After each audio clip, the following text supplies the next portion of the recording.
gisingin po ninyo ang inyong kapamilya.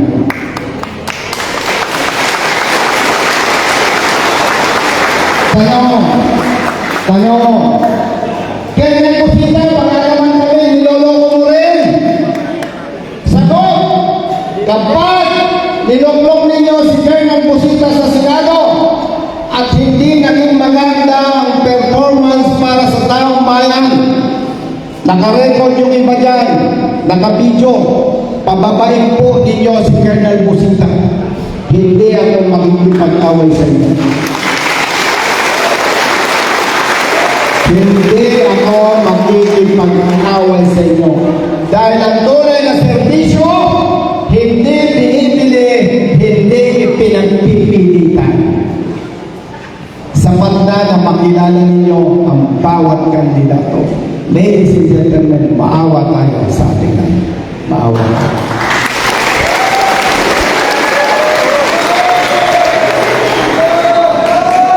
Hindi na makakaahon sa kahirapan ng ating bansa kung hindi natin gagamitin ang ating talino sa pagpili sa mga kandidato.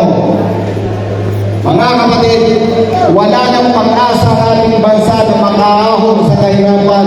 Wala nang pag-asa na magkaroon ng pagbabago sa ating bansa kung hindi kayo gigising, kung hindi ninyo gagamitin ang talino, kung hindi ninyo gigisingin ang inyong mga kapamilya. Gising na ba kayo? Gisingin ang kapamilya, gisingin ang kapitbahay, gisingin ang sambayan ng Pilipino.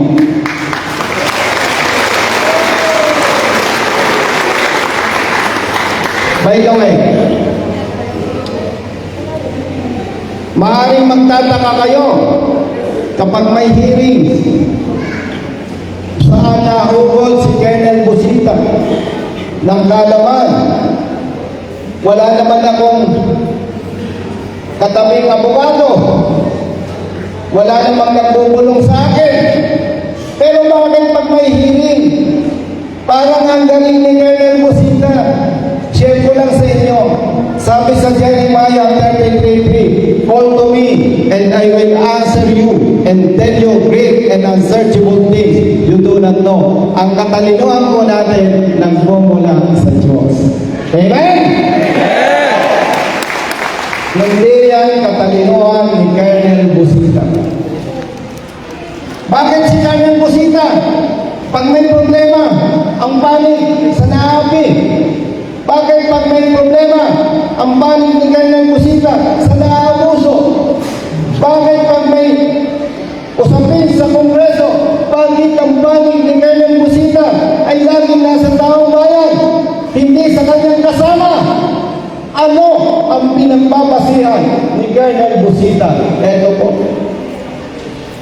Sabi sa James chapter 4 verse 17, so whoever knows the right thing to do and fails to do it, for him it is sin. Sa nagkakaroon ng tama at hindi ginagawa, ito ay kasalanan sa Diyos.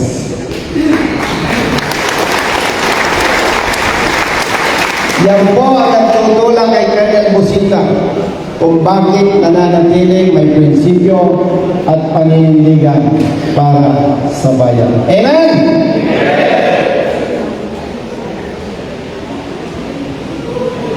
Riding in tandem sa Senado. Susuportahan niyo ba kami?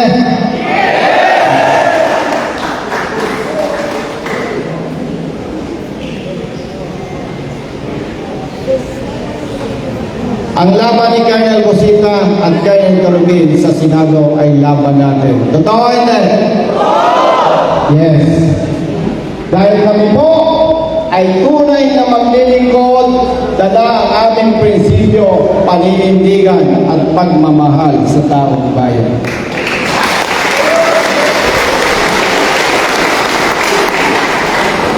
Message. Ladies and gentlemen, sa inyong lahat, maraming salamat po. Lagi na alalahanin, ang ating buhay ay isa, ingatan, dahil pag nadisgrasya, may iwanan ng pamilya, tunay na tunay, magdudusa sila. Magdudusa sila.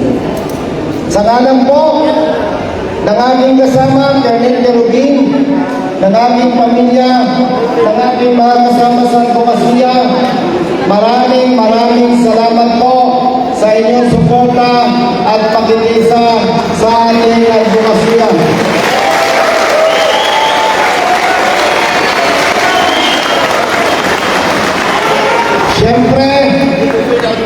Siyempre, naglaan kayo ng napakalagang oras na narapat lamang na ito'y ating pahalagahan sa pamamagitan ng pagbibigay ng Certificate of Recognition dahil darating ang araw, magtatagumpay tayo sa ating advokasya.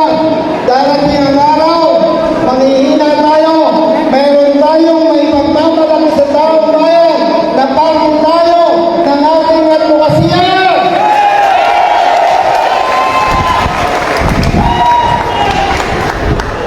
Pag mali ang pangalan mo, sorry ka.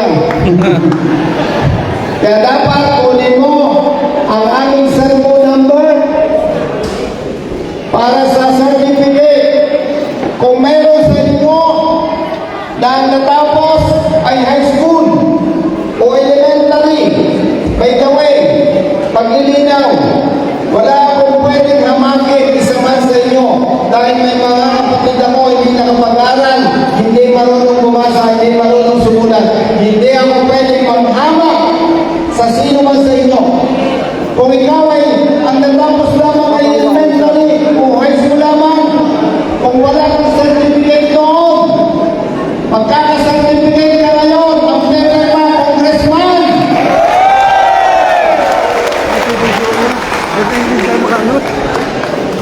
Picture po, yung lang yung contact number. Magsitayo mo ang lahat para sa ating panalangin.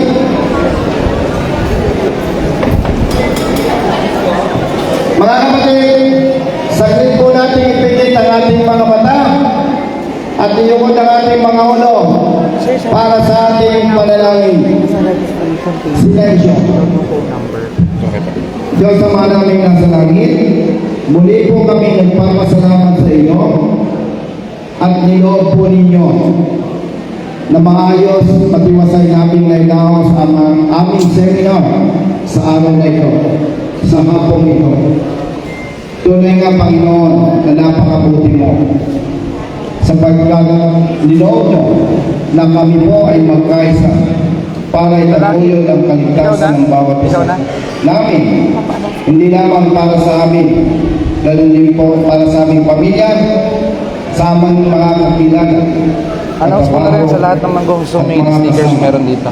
Panginoon, hinihiling po namin na ang mahalagang kaalaman para sa kaligtasan nawa ay manatili sa puso at isipan ng bawat isa.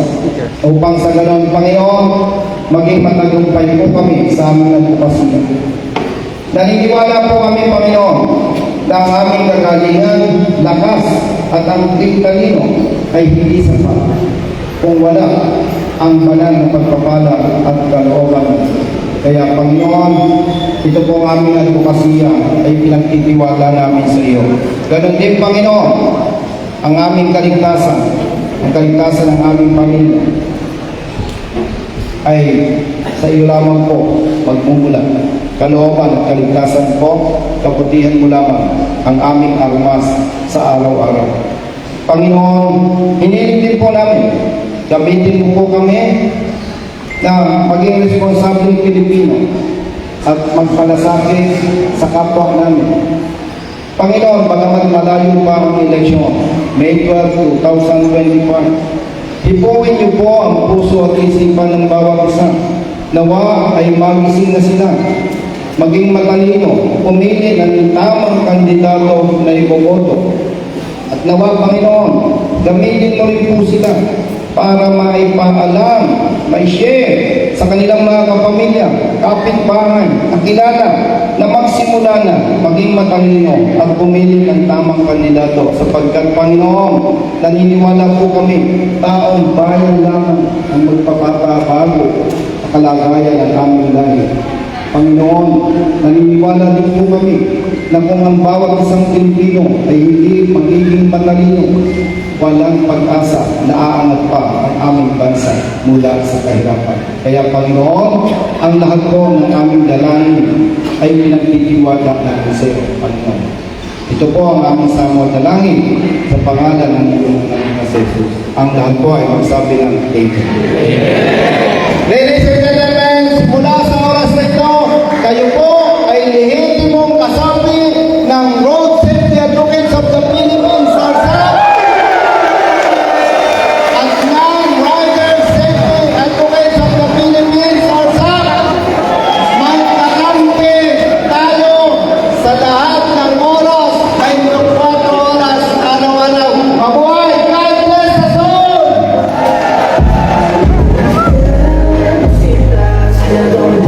Parang pangalawang isama, sigaw mo!